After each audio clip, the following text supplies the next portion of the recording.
antara nikmat yang Allah berikan kepada kita adalah diberikan peluang untuk berada di bulan Ramadan al-Mubarak. Untuk berada di bulan Ramadan bukan karena kita sehat, bukan karena kita manusia, bukan karena kita punya segala-galanya, tapi nikmat Allah Subhanahu wa taala yang ciptakan Ramadan, yang ciptakan rahmah di bulan Ramadan, yang memberikan Lailatul Qadar di bulan Ramadan, dan memberikan kita usia dan peluang untuk berada di bulan Ramadan. Alhamdulillah. Itu nikmat yang besar yang wajib untuk kita bersyukur kepada Allah Subhanahu wa taala. Kalau kita sujud di atas bara api belum cukup untuk mensyukuri nikmat Allah yang besar dengan berada di bulan Ramadan. Tanda syukur kita mengambil peluang dengan beribadah semaksimum mungkin. Ada bahagian daripada tanda rasa syukur kita kehadirat Allah Subhanahu wa taala. Kita ingin mengambil peluang di bulan Ramadan al-Mubarak ini dengan bersama-sama bertafakkur tentang ayat-ayat Allah Subhanahu wa taala, karena bulan Ramadan juga adalah bulan diturunkannya Al-Quran. Syahrul Ramadan alladzi unzila fihi al-Quran. Inna anzalnahu fi lailatul qadri. Inna anzalnahu fi lailatin mubarakatin inna kunna munzirin. Ayat-ayat ini menceritakan bahwa Allah menurunkan Al-Quran di bulan Ramadan. Maka alangkah baiknya bila kita banyak menghabiskan waktu-waktu di bulan Ramadan ini bersama dengan Al-Quranul Karim. Khairukum man ta'allama al-Qur'ana wa 'allamahu. Sebaik-baik kamu yang belajar Quran dan mengajarkan kepada orang lain. Ahlul Quran hum ahlullahi wa khassatuh. Ahli Al-Quran adalah orang yang dekat dan rapat dengan Allah Subhanahu wa taala. Ahli Al-Quran yang paham Quran. Ahli Al-Quran yang beramal dengan Al-Quran. Ahli Al-Quran yang menikmati ketika membaca Al-Quran. Ahli Al-Quran yang tak boleh berpisah dengan Al-Quran. Moga-moga dengan majlis kita digolongkan oleh Allah dalam golongan ahli Al-Quran dan orang yang belajar Al-Quran. Amin, Allahumma amin. Dan kita pilih untuk menjadi pegangan kita dalam kuliah subuh setiap hari, untuk bersama-sama mengkaji Al-Quranul Karim surat Al-Fatih. Surat Al-Fatih disebabkan oleh karena surat atau peristiwa Fathu Makkah itu juga berlaku pada bulan Ramadan. Ada mengatakan 13 Ramadan, ada mengatakan 17 Ramadan. Tak kisah, mau 13, mau 17, yang penting ianya berlaku di bulan Ramadan. Maka mengambil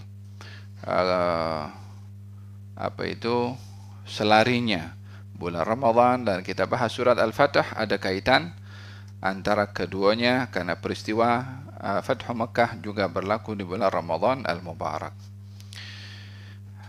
Surat Al-Fatih ini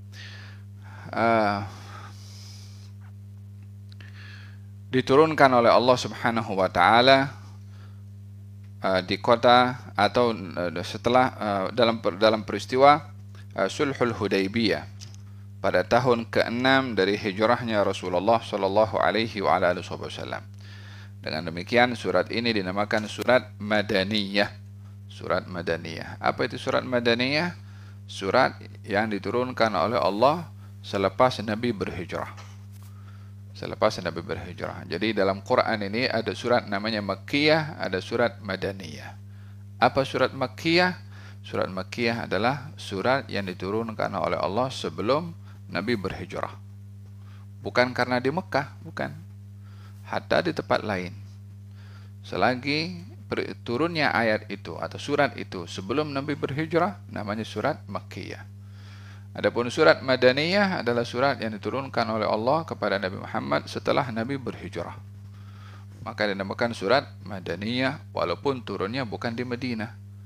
Seperti surat ini, surat Al-Fatih turunnya di Hudaybiyah. Hudaybiyah itu dekat dengan Mekah.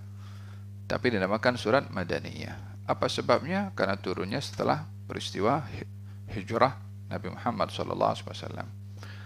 Dalam ilmu ulumul Quran penting untuk mengetahui surat itu Makkiyah atau Madaniyah karena terkait dengan salah satunya dengan hukum nasikh dan mansukh. Itu ada bab tersendiri bila kita mengkaji ulumul Quran. Jadi surat Al-Fatih ini surat Madaniyah karena turunnya selepas Nabi berhijrah. Jumlah ayatnya ada 29 ayat. Dan surat Al-Fatih ini diberi nama surat Al-Fatih, Al-Fathu. Arti bahasa secara bahasa artinya membuka atau izalatul ighlaq, membuka yang tertutup. Itu namanya Al-Fathu. Surat Al-Fathu ini diberi nama surat Al-Fatih merujuk kepada pembukaan. Hanya berbeza pendapat apa yang dimaksudkan pembukaan. Pendapat pertama mengatakan bahwasanya pembukaan di sini yang dimaksudkan adalah perjanjian damai Hudaybiyah. Perjanjian damai Hudaybiyah. Nanti saya jelaskan apa maksud perjanjian damai Hudaybiyah. Yang kedua, pendapat yang kedua mengatakan Al-Fathu ini diberi nama Al-Fathu disebabkan oleh karena Allah memberitahukan kabar gembira kepada baginda Rasulullah bahwasanya kota Mekah akan dibuka, akan jatuh ke tangan kaum muslimin. Pada peristiwa Fathu Mekah itu sebelum terjadi pada bulan Ramadan sudah diberitahu dahulu oleh Allah kepada baginda Rasulullah sallallahu alaihi wasallam. Maka pemberitahuan awal kepada baginda Rasulullah kalau kota Mekah akan jatuh ke tangan kaum muslimin dan diceritakan dalam surat ini, maka dinamakan surat ini surat Al-Fathu, merujuk kepada peristiwa yang akan terjadi, yaitu pembebasan kota Mekah atau ditawannya kota Mekah oleh kaum al-muslimin. Dalam hal ini Sayyiduna Abdullah ibn Mas'ud radhiyallahu anhu mengatakan, innakum ta'udduna al-fatha fathu Makkah wa nahnu na'uddu al-fatha sulhul Hudaybiyah.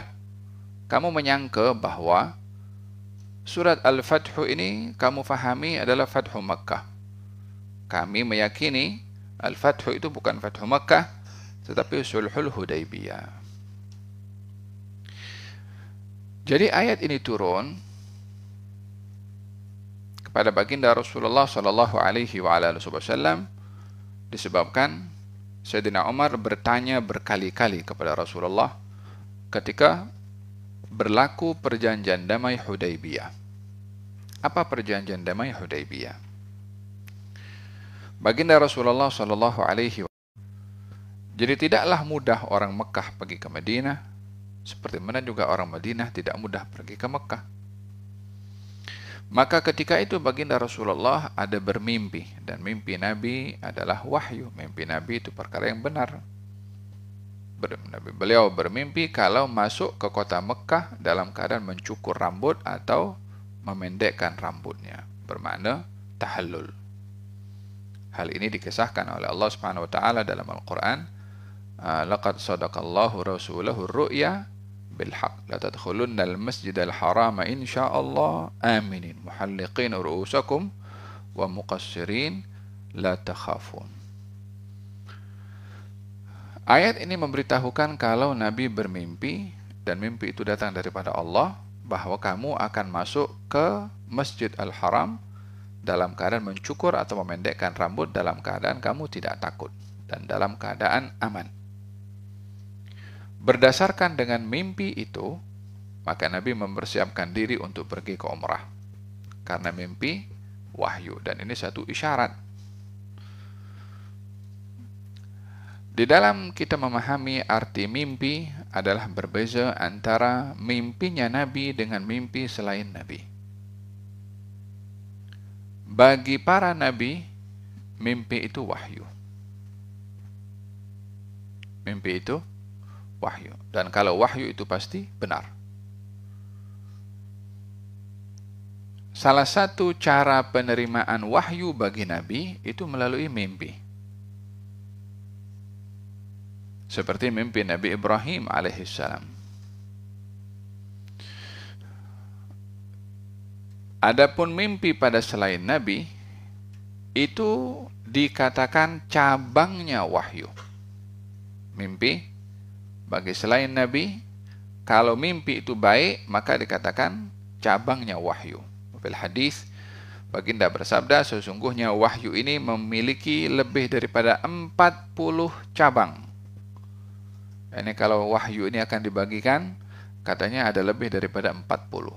Salah satunya daripada cabang-cabang wahyu, ar-ru'ya as-salihah, mimpi yang baik.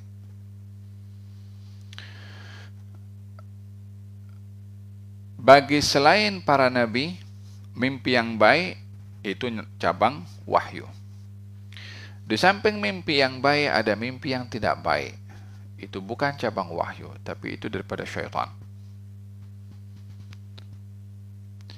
Apa saja mimpi yang manusia tidak suka, maka itu hasil daripada bisikan syaitan.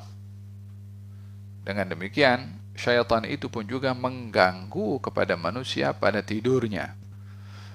Sehingga orang yang tidur tidak mengikut adab dan sunnah, tidak berwudu, tidak baca doa, maka kerap kali mimpi yang bukan-bukan. Oleh sebab itu, kenapa diajarkan oleh baginda Rasulullah sebelum tidur, pergi berwudu dulu, baca ayat kursi, baca al-ikhlas 3 kali, an-nas, al-falak dan juga an-nas, tiup tubuh badannya, seluruhnya dengan tangannya usap, ya kan? Tujuannya apa? Supaya tidak diganggu oleh syaitan dalam tidur.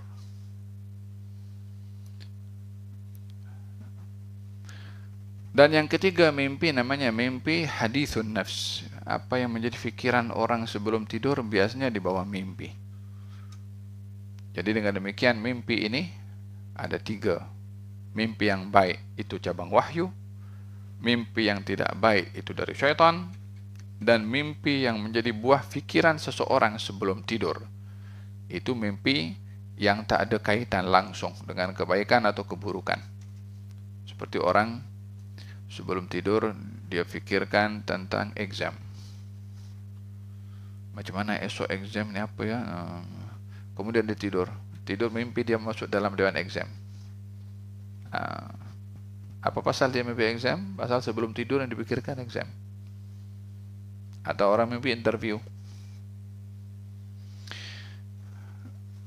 Baginda Rasulullah setelah mimpi dan mimpi itu benar, diambil langkah oleh Nabi SAW untuk merespon mimpi tersebut dengan Nabi mempersiapkan diri pergi ke umrah. Maka ikutlah ramai, lebih kurang 100 sahabat lebih ikut bersama dengan baginda Rasulullah SAW. Dikatakan ada 114 ikut bersama dengan baginda Rasulullah. Nabi ketika pergi ke umrah ketika itu membawa binatang untuk disembelih sebagai al-hadi, hadiah yang disembelih di tanah suci. Orang-orang Arab pada ketika itu sangat menghormati hayawan yang diberi tanda untuk disembelih di tanah suci, untuk tidak dirompak. Kalau ada perompak, merompak, nampak ada binatang, ada tandanya untuk disembelih di tanah suci Mekah, orang tak berani ambil. Falhasil baginda Rasulullah dengan memakai kain ihram, kaum muslimin pakai kain ihram, tak bawa apa-apa senjata perang untuk berperang. Sampailah di Hudaybiyah, didengar kedatangan Rasulullah oleh kaum musyrikin. Maka kaum musyrikin enggan untuk memberi laluan kepada baginda Rasulullah dan kaum muslimin masuk kota Mekah karena sedang dalam situasi perang dan tidak ada pemberitahuan lebih awal. Walaupun mereka menyadari bahwasanya kota Mekah atau Ka'bah adalah menjadi tumpuan kepada orang Arab dari manapun saja mereka berada untuk mendatangi rumah Allah sebagai ibadah mereka, walaupun waktu itu sudah banyak yang dirubah cara ibadah di Ka'bah pada ketika itu. Namun tidak dihalang orang datang pergi ke Mekah. Tapi karena yang datang ini adalah kaum muslimin dan Mekah dengan Madinah waktu sedang dalam situasi perang, maka orang Mekah pada ketika itu tidak membenarkan baginda Rasulullah untuk masuk ke kota Mekah. Baginda Rasulullah berusaha untuk berunding dengan kaum musyrikin. Saya masuk hanya untuk tawaf saja dan sa'i, lepas itu balik. Minta masa 3 hari untuk masuk kota Mekah, tak diizinkan juga. Falhasil, singkat cerita, kaum muslimin dan kaum musyrikin waktu itu bersepakat untuk berdamai daripada peperangan yang sudah berlangsung sejak 6 tahun. Mula tahun kedua perang Badar sampailah tahun ke-6 waktu itu. Jadi peperangan demi peperangan dan banyak korban daripada kedua belah pihak. Maka pada ketika itu baginda Rasulullah sallallahu alaihi wasallam mengutus Sayyidina Uthman bin Affan untuk pergi ke Mekah meminta izin kepada mereka supaya masuk ke kota Mekah untuk tawaf 3 hari. Tak diizinkan juga. Akhirnya dengar berita bahwa Sayyidina Uthman bin Affan dibunuh. Baginda Rasulullah ketika mendengar Sayyidina Uthman bin Affan dibunuh, baginda Rasulullah mengambil langkah untuk menghukum kepada kaum musyrikin yang dituduh membunuh Sayyidina Uthman bin Affan, sementara waktu itu dalam perundingan dua negara walaupun sedang berperang, yang namanya juru runding atau utusan atau duta itu tidak boleh untuk dinodai atau disakiti atau dilukai. Perjanjian internasionalnya macam tuh, hubungan diplomatiknya macam tuh waktu itu. Duta tidak boleh disakiti atau ditangkap atau apatah lagi dibunuh. Rasulullah ketika mendengar Sayyidina Uthman dibunuh, maka Nabi mengumpulkan kaum muslimin, diambil baiat satu-satu. Tujuan baiat ini adalah untuk menuntut darahnya Uthman bin Affan. Setelah diambil baiat oleh baginda Rasulullah masing-masing, seperti mana diceritakan pada ayat ini, pada ayat yang akan datang insyaallah, setelah diambil baiat baru dapat kabar kalau Sayyidina Uthman bin Affan masih hidup dan tidak dibunuh. Maka pada ketika itu berakhirlah situasi waktu itu yang sedang tegang dan panas dengan perjanjian damai yang dinamakan perjanjian damai Hudaybiyah. Daripada pihak kaum muslimin, Nabi sendiri yang berunding. Daripada pihak kaum musyrikin, datang seorang bernama Suhail ibnu Amr. Namanya Suhail ibnu Amr. Bukan Suhail kita. Suhail ibnu Amr mewakili kaum musyrikin untuk berunding. Maka Nabi waktu itu menulis poin-poin yang akan disepakati dalam perundingan itu. Maka tulis dalam suratnya, juru tulisnya daripada pihak kaum muslimin adalah Sayyidina Ali bin Abi Thalib karramallahu wajhah. Kalau tulis Bismillahirrahmanirrahim. Kata Suhail bin Amr mengatakan, apa ini Bismillahirrahmanirrahim? Kami tak kenal Ar-Rahmanir-Rahim. Tulis Bismikallahumma. Orang Arab dahulu kalau tulis surat, pembukanya itu Bismikallahumma, bukan Bismillahirrahmanirrahim. Maka Nabi mengatakan kepada Sayyidina Ali, Ali, hapus Ar-Rahmanir-Rahim, tulis Bismikallahumma. Hapus Ar-Rahmanir-Rahim, tulis Bismikallahumma. Tulis, ini adalah perjanjian damai antara Muhammad Rasulullah dengan Suhail ibnu Amr. Tulis oleh Sayyidina Ali. Kata Suhail bin Amr, kalau kami tahu kamu Rasulullah, kami tak perangi kamu. Al-hapus Rasulullah, ubah Muhammad bin Abdullah. Kata baginda Rasulullah, Ali, hapus Rasulullah, ganti dengan Muhammad bin Abdullah. Kata Sayyidina Ali, yang ini aku tak akan hapus. Karena hormatnya Sayyidina Ali kepada baginda Rasulullah tak sampai hati, tak ada kekuatan untuk nak menghapus kalimat Rasulullah itu. Bukan tak nak taat kepada Nabi, bukan. Karena beratnya, tingginya kedudukan Nabi itu pada Sayyidina Ali, beliau tak sanggup untuk menghapus kalimat Rasulullah.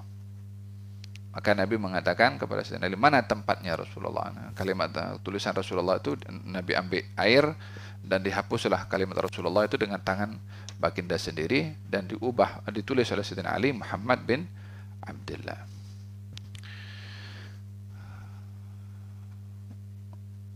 Kata Sayyidina Umar bin Khattab, mengatakan kepada Rasulullah, ya Rasulullah, izinkan saya penggal kepala orang ini. Suhail bin Amr. Kata baginda Rasulullah, ya Umar, satu hari nanti kamu akan tengok orang ini dalam keadaan yang kamu akan memuji kepada Allah dan bersyukur kepada Allah. Merujuk kepada Suhail ibn Amr. Ternyata Suhail ibn Amr setelah berlalunya waktu masuk Islam dan ikut bersama dengan Nabi pada Hajjatul Wada dan berebut rambutnya Nabi. Saat Nabi sudah tahallul, rambut Nabi itu berebut. Dia berebut dengan orang lain. Aku punya, yang lain aku punya, katanya, berebut rambut Nabi SAW. Dulu tak mau tulis Rasulullah, sekarang ambil berkat daripada rambutnya Rasulullah SAW. Kata Sayyidina Umar, aku ingat orang ini, dulu tak nak tulis Rasulullah, sekarang berebut ambil rambutnya Rasulullah SAW. Faham dong? Manusia boleh berubah, ya kan? Jangan menghukum pada saat ini. Nampak hari ini elok, baik, Allah alam esok macam mana. Oleh hada dilarang kita menghina orang lain, karena tak tahu penghujungnya macam mana. Falhasil setelah mereka poin-poin itu disepakati, diperintahkan dalam kesepakatan itu hari ini atau kali ini tak boleh masuk pergi ke Mekah. Tahun depan boleh masuk setelah 3 hari. Tahun depan boleh masuk ke Mekah 3 hari saja diberikan. Visanya 3 hari. Nah, sekarang 90 hari ada semua.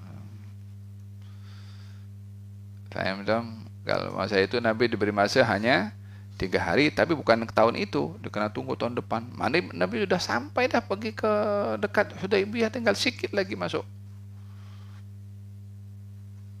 Akhirnya Nabi pun bersetuju, oke, tahun depan. Setelah selesai perjanjian damai, Sayyidina Umar datang kepada Rasulullah, ya Rasulullah, kenapa kita setuju semua apa yang dia kata? Suruh balik. Dia kata begini, kita ikut. Ada beberapa poin tu Nabi kata akur. Okey. Kata Nabi. Sayyidina Umar merasa hairan. Kenapa kita setuju semua apa mereka nak? Kata baginda Rasulullah, ya Umar, saya adalah Rasulullah. Keputusan saya bukan sembarangan. Bila beliau mengatakan saya adalah Rasulullah, keputusan yang diambil oleh Nabi itu bimbingan dari Allah Subhanahu wa taala. Falhasil, baginda Rasulullah mengisyaratkan, jom kita balik pergi ke Madinah. Tak sampai masuk ke kota Mekah. Di perjalanan turun ayat Inna fatahna laka fathan mubina. Maka ketika ayat ini turun, baginda panggil, mana Umar? Panggil Umar. Yang risau tadi Sayyidina Umar. Dibacakan ayat ini oleh baginda Rasulullah, gembiralah Sayyidina Umar bin Khattab akan berita yang didengar langsung daripada Rasulullah SAW. Adakah itu kemenangan wahai Rasulullah? Kata Nabi, ya. Dan yang saya jelaskan tadi, ayat yang dinamakan surat Al-Fathu, Inna fatahna laka fatha mubina, sesungguhnya kami Allah membuka untuk kamu wahai Rasulullah fatha mubina, pembukaan yang jelas, maksudnya kemenangan yang jelas. Di sini saya katakan tadi, kemenangan yang dimaksudkan di sini ada 2 pendapat. Yang pertama adalah perdamaian tuh, perjanjian damai itu yang tadi nampak macam tak seimbang, itulah kemenangan. Apa sebabnya? Macam mana akan dikatakan menang? Sementara Nabi sudah pakai ihram, tak boleh masuk. Ya kan? Kemudian poin-poin yang disebutkan di dalam perjanjian damai itu, sebelah pihak lebih memihak zahirnya kepada kaum musyrikin. Nabi kata okey semua. Terpaksa balik juga pergi ke Madinah, walaupun tinggal sikit lagi masuk ke Mekah. Menang apa ini? Jadi di sini kita mesti memahami arti kemenangan bukan hanya dalam peperangan dan kita boleh mengalahkan musuh. Kita diajarkan dalam ayat ini untuk memahami arti kemenangan yang berbeda. Apakah kemenangan yang dimaksudkan di sini? Kemenangan yang dimaksudkan di sini adalah berupa perdamaian antara kaum musyrikin dengan kaum muslimin, yang pada ketika itu kaum muslimin bebas untuk berdakwah ke mana-mana tanpa ada halangan daripada kaum musyrikin karena sudah ada perjanjian damai. Perjanjian damai itu tidak berperang. Jadi kalau tidak berperang, bermakna masing-masing tidak boleh bunuh kepada yang lain. Kalau tidak boleh bunuh satu kepada yang lain, kaum musyrikin boleh aman bergerak, kaum muslimin boleh aman bergerak kemana-mana. Jadi perjanjian damai itu, walaupun nampaknya kaum muslimin nampak lemah, tak boleh masuk, terpaksa balik juga, tapi itu menang karena kaum muslimin berada dalam keadaan aman untuk berdakwah ke semerata tempat, sehingga dalam masa 2 tahun daripada perjanjian damai Hudaybiyah, jumlah kaum muslimin yang memeluk agama Islam lebih banyak daripada selama 15 tahun daripada awal lahirnya Islam di Mekah sampai hijrahnya Nabi SAW sampai perjanjian damai Hudaybiyah. Jumlah kaum muslimin berlipat kali ganda yang masuk Islam. Dahulu kaum muslimin tak boleh pergi dakwah. Apa sebabnya? Situasi perang. Nak berdakwah macam mana? Tapi karena sudah damai, tak boleh mengganggu, kaum muslimin bebas untuk pergi berdakwah. Maka dengan demikian, perjanjian damai itu dikatakan kemenangan karena kebebasan dakwah kaum muslimin ke semerata tempat sehingga ramai yang memeluk agama Islam. Itulah kemenangan yang dimaksudkan pada ayat ini. Inna fatahna laka fathan mubina. Jadi ini berbicara tentang kemenangan dalam bentuk berdamai. Dalam bentuk berdamai. Inna fatahna laka fathan mubina. Pendapat yang kedua mengatakan bukan, yang dimaksudkan ini pembukaan dan kemenangan adalah jatuhnya kota Mekah ke tangan kaum muslimin. Bila jatuh kota Mekah ke tangan kaum muslimin? Pada bulan Ramadan tahun ke-8 daripada hijrahnya Rasulullah. Ayat ini turun bila? Tahun ke-6.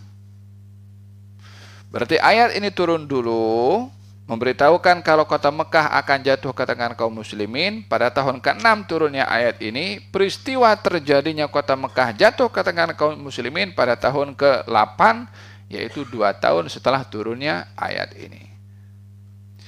Jadi dengan kata lain, ayat ini adalah kabar gembira yang disampaikan oleh Allah kepada baginda Rasulullah untuk kaum muslimin, bahwa kota Mekah akan jatuh ke tangan kaum muslimin setelah turunnya ayat tersebut. Ayat ini menjadi hiburan kepada kaum muslimin. Waktu itu kaum muslimin dalam keadaan sedih. Sedih sebab apa? Mereka sudah pakai ihram. Ramai muhajirin yang ikut untuk pergi ke umrah. Dah dekat tinggal masuk pergi ke kota Mekah. Sekian lama mereka 6 tahun tak tengok Mekah. Sementara Mekah itu bahagian daripada kehidupan. Tak tengok Ka'bah. Sekian 6 tahun tak tengok Ka'bah. Jadi mereka rindulah. Maka mereka ketika pergi daripada Madinah untuk pergi umrah, mereka teramat rindu sangat untuk masuk ke kota Mekah dan tengok Ka'bah. Tapi dihalang sampai di Hudaybiyah, tak boleh. Di situ sangat sedih kaum muslimin.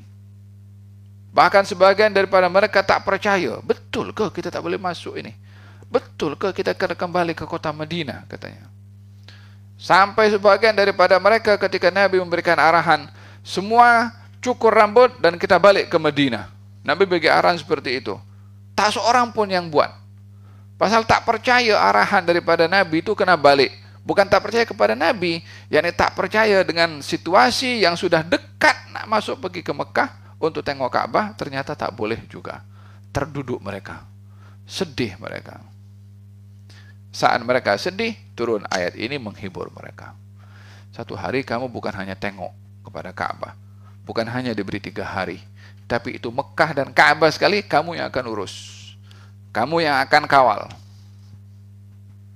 Sebagai penawar kepada kesedihan yang dilalui atau dihadapi oleh kaum muslimin pada ketika itu. Jadi ayat ini memberitahukan juga kabar gembira kepada kaum muslimin bahwasanya kota Makkah akan jatuh ke tangan kaum muslimin, dan untuk melihat Ka'bah bukan hanya 3 hari tapi bila-bila masa dalam keadaan aman. Maka disinilah kaum muslimin terhibur dan juga yakin dengan berita daripada Allah Subhanahu wa taala.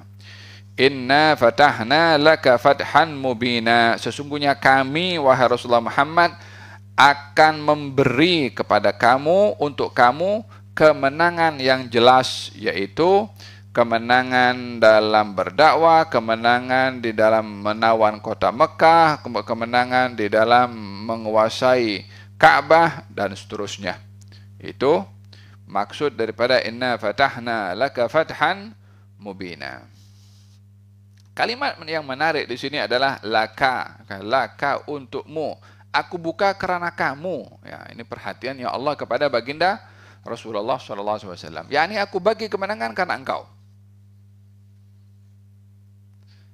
Faham dong? Di sini ada makna yang halus, perhatiannya Allah kepada Rasulullah Sallallahu Alaihi Wasallam. Yani bila dikatakan demikian, apa yang didapat oleh kaum muslimin itu adalah karena Rasulullah.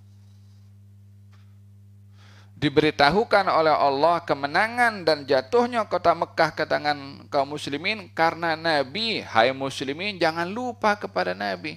Hai muslimin, karena Nabi engkau boleh pergi ke Ka'bah. Hai muslimin, karena orang ini engkau boleh menikmati ibadah di tanah suci Mekah. Supaya ada connection yang kuat kepada baginda Rasulullah, karena beliau adalah penyebab utama jatuhnya kota Mekah ke tangan kaum al-muslimin. Di sini Allah mahu supaya ada hubungan antara umat ini dengan nabinya. Kalau kita berbicara tentang hubungan kita dengan baginda Rasulullah, dengan ibadah yang kita lakukan, Ramadan ini kalau bukan karena Nabi kita tak tahu. Kalau bukan karena Nabi tak ada Lailatul Qadar. Kalau bukan karena Nabi tak ada sholat 5 waktu. Kalau bukan karena Nabi tak ada puasa, tak ada haji, tak ada zakat. Kalau bukan karena Nabi kita tak tahu dan tak kenal kepada Tuhan. Jadi yang amat berjasa adalah junjungan Nabi Muhammad sallallahu alaihi wa ala alihi wa sahbihi wasallam. Naam. Qal inna fatahna laka fathan mubina liyaghfira lakallahu ma taqaddama min dhanbika wa ma ta'akhkhar wa yutimma ni'matahu 'alaika wa yahdiyaka siratan mustaqima wa yansurakallahu nasran aziza. Naam. Liyaghfira lakallahu, untuk agar supaya Allah mengampunkan, memberikan pengampunan kepada kamu atas dosa kamu yang terdahulu dan dosa kamu yang akan datang. Dan Allah menyempurnakan nikmatnya pada kamu dan memberikan petunjuk kepada kamu, wahai Rasulullah Muhammad, jalan yang lurus, dan memberikan pertolongan kepada kamu, pertolongan yang aziz, yang hebat. Berbicara tentang pengampunan dosa kepada Nabi. Adakah Nabi Muhammad berdosa sehingga diampunkan?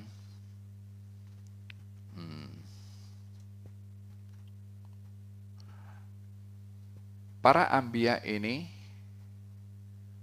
jadi dalam istilah Ahlus Sunnah wal Jamaah ada berbahas tentang ismatul anbiya. Ismah maksudnya terpelihara daripada dosa.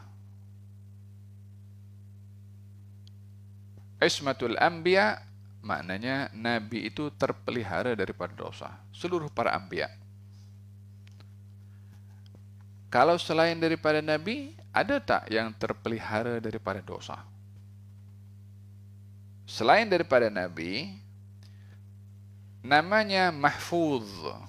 Kalau Nabi itu maksum, terpelihara dari dosa. Kalau para aulia selain daripada Nabi, selain daripada para Nabi, namanya mahfuz. Apa itu mahfuz? Terjaga. Apa bezanya? Nabi dijaga. Para aulia juga dijaga. Cuma sebutannya beza. Kalau Nabi maksum, kalau para anbiya mahfuz. Maksudnya adalah kalau Nabi itu maksum, artinya tak terfikir, tak terlintas untuk Nabi berbuat dosa, atau mustahil Nabi berbuat dosa. Itu namanya maksum. Maksum artinya mustahil berbuat dosa. Jadi dengan begitu para anbiya tidak berbuat dosa sama sekali. Kalau para aulia namanya mahfuz. Apa itu mahfuz? Kemungkinan untuk berbuat dosa ada. Tapi ada kalanya dia tidak berbuat dosa, walaupun mungkin berbuat dosa. Yang namanya mungkin berbuat dosa, belum tentu ia berbuat dosa. Itu perbedaan antara maksum dengan mahfuz. Berbicara tentang ismatul anbiya, tentang Nabi ini maksum, artinya mustahil berbuat dosa. Tak mungkin Nabi berbuat dosa. Lalu bagaimana kita nak memahami agar supaya Allah memberikan pengampunan kepada kamu atas dosa kamu yang terdahulu dan dosa kamu yang akan datang? Berarti ada dosa di sini. Yang mana satu? Di sini ada perbedaan ulama memberikan penjelasan tentang adakah Nabi itu bersih atau tidak mungkin berbuat semua dosa, atau ada kemungkinan melakukan dosa-dosa tertentu.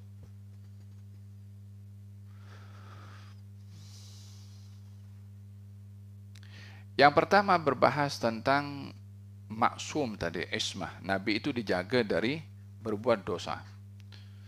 Pendapat pertama mengatakan bahwasanya yang namanya Nabi itu dijaga berbuat dosa ketika menjadi Nabi. Sebelum menjadi Nabi ada kemungkinan melakukan dosa. Setelah menjadi Nabi tidak mungkin berbuat dosa. Tapi sebelum menjadi Nabi ada kalanya berbuat dosa. Sebagai mengatakan Nabi Adam itu kan apa, dalam Quran Allah Subhanahu wa taala berfirman, wa asa Adamu rabbahu faghawa. Dan Nabi Adam ini bermaksiat kepada Tuhannya. Fa asa Adamu rabbahu. Nabi Adam itu ketika melakukan kesalahan, kan waktu itu kan di surga kan. Beliau waktu itu belum diangkat menjadi nabi. Kalau belum diangkat menjadi nabi, nah berdakwah dengan siapa di surga? Jadi Nabi Adam ketika melakukan makan buah yang dilarang oleh Allah Subhanahu wa taala, ketika itu beliau belum diangkat menjadi nabi. Ketika Nabi Musa membunuh orang, yang ada dua orang berkelahi, lalu Nabi Musa leraikan. Yang orang yang satu ini ketika dileraikan dilawan juga, maka dipukul oleh Nabi Musa. Nabi Musa tangannya kuat. Orang kena pukul itu tuh mati terus.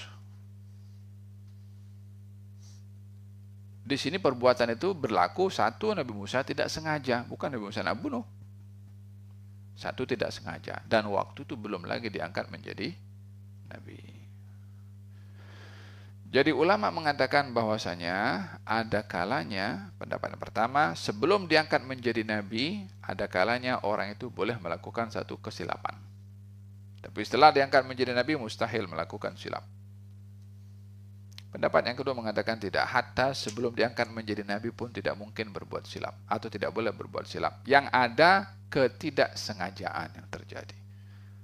Oleh sebab itu dikatakan hatta Nabi Adam tak sengaja, juga Nabi Musa pun tidak sengaja. Yang tidak sengaja maka tidak dikatakan dosa. Karena yang namanya dosa melanggar sengaja perintah Tuhan. Melanggar dengan sengaja perintah Tuhan itu dosa. Tapi bila melakukan kesalahan tidak sengaja, maka tidak dikatakan dosa walaupun dia melakukan hal yang salah dan silap. Ya. Ini saya bahas supaya antum semua faham berkenaan dengan ismatul anbiya, penjagaan Allah kepada para nabi. Pembahasan yang kedua adalah, adakah Nabi itu bila diangkat menjadi Nabi dan mendapat ismah penjagaan dari Allah, adakah dijaga oleh Allah daripada semua dosa, atau hanya dosa tertentu sahaja Nabi itu dipelihara dan dijaga oleh Allah untuk tidak berbuat? Pendapat pertama mengatakan bahwasanya Nabi itu dijaga oleh Allah daripada berbuat dosa besar. Maknanya tak mungkin Nabi berbuat dosa besar, tapi ada kalanya berbuat dosa kecil. Maka kata sebagian mengatakan, kalau Nabi buat dosa kecil, apa bedanya dengan manusia biasa juga berbuat dosa kecil juga? Mana kemuliaan Nabi itu kalau melakukan dosa juga, dosa kecil? Kata pendapat yang kedua, tidak. Dosa kecil pun tak boleh. Karena Nabi ini diikuti. Nabi ini bila salah, nanti orang akan ikut mengatakan, dia buat salah juga. Macam mana kan diikuti orang bersalah kalau sama-sama boleh berbuat salah? Pendapat yang kedua mengatakan Nabi itu tidak boleh salah. La dosa kecil wala dosa besar. Nabi terpelihara daripada dosa kecil, apatah lagi dosa besar. Lalu macam mana kita nak paham firman-Nya Allah Subhanahu wa taala mengatakan, untuk Allah memberikan pengampunan kepada kamu atas dosa kamu yang terdahulu dan dosa kamu yang akan datang? Di sini kita memahami definisi dosa. Bila dikatakan atau dinisbahkan kepada Nabi, maka bukan sama arti dosa kalau dikatakan kepada manusia biasa selain Nabi. Bagi manusia biasa, yang namanya dosa itu adalah orang yang melakukan pelanggaran jelas dari Allah Subhanahu wa taala, itu dosa. Allah kata buat, dia kata jangan buat. Allah kata jangan buat, dia kata buat. Maka melakukan pelanggaran secara jelas, ini namanya dosa, sebab mencabar, melawan kepada Allah Subhanahu wa taala. Adapun dosa kalau disandarkan kepada Rasulullah atau kepada para anbiya, bukan berarti pelanggaran. Bukan berarti Nabi ini melakukan hal yang dilarang oleh Allah atau meninggalkan hal yang disuruh oleh Allah. Tetapi arti dosa kepada Nabi ini adalah perbuatan yang tidak melanggar tapi tak sesuai bagi seorang Nabi. Perbuatan yang tidak melanggar hukum hakam Allah, perintah dan larangannya Allah, tapi bagi kedudukan seorang Nabi kurang layak untuk berbuat demikian. Ada istilah itu yang digunakan pakai, namanya hasanatul abrar, sayyiatul muqarrabin. Hasanatul abrar, sayyiatul muqarrabin. Apa artinya? Perbuatan baik yang dilakukan oleh golongan yang namanya abrar, orang baik, berbuat baik. Tapi bagi golongan yang level kebaikannya lebih tinggi daripada abrar, maka perbuatan baik bagi abrar ini tak baik bagi golongan orang yang levelnya tinggi yang namanya muqarrabin.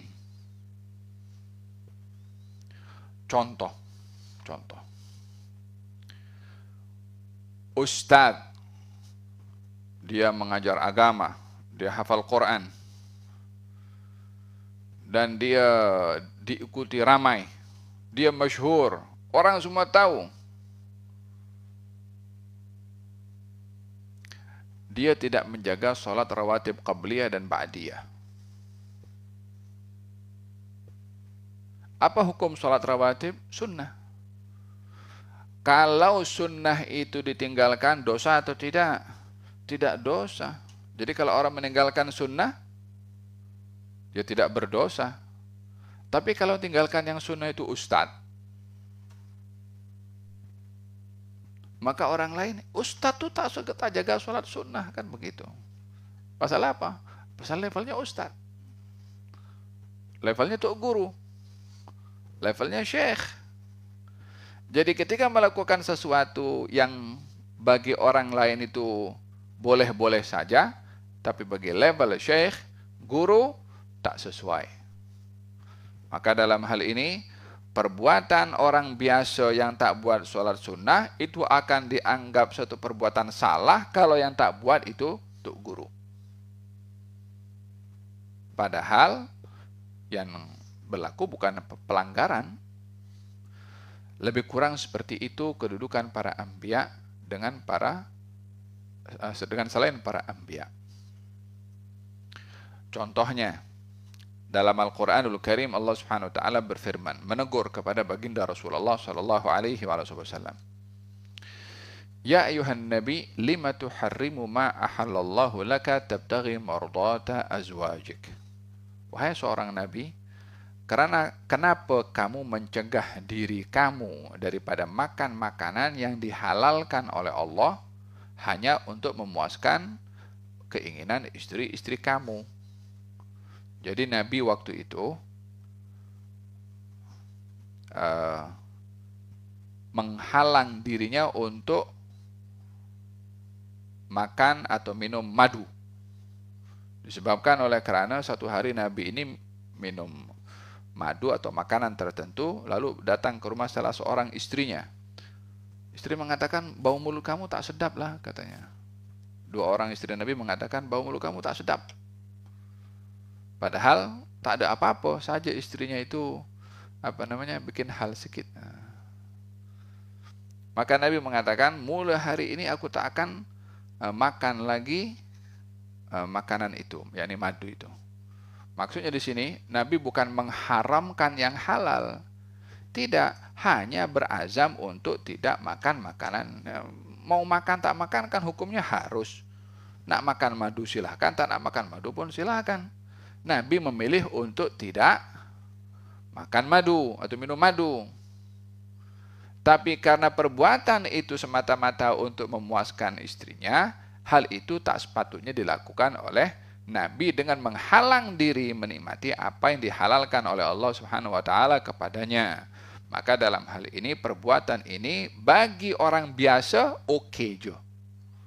Tapi bagi seorang Nabi dia kurang oke. Hal-hal seperti ini ada berlaku kepada baginda Rasulullah SAW, yakni bukan melakukan hal yang melanggar daripada perintah Allah, hanya kurang sesuai. Karena level Nabi adalah levelnya high level, tinggi sekali, maka perbuatan kalau dilakukan oleh orang lain itu biasa, bagi Nabi itu akan dianggap sebagai satu dosa. Ya, sekali lagi, bukan dosa yang dimaksudkan pelanggaran atas apa yang disuruh oleh Allah Subhanahu wa taala, tetapi level Nabi itu terlalu tinggi untuk melakukan sesuatu yang boleh dilakukan oleh orang biasa, tapi tidak boleh dilakukan oleh seorang Nabi. Ya, ini maksud daripada dosa yang disebutkan pada ayat ini oleh Hadzal Imam Al-Alusi dalam kitab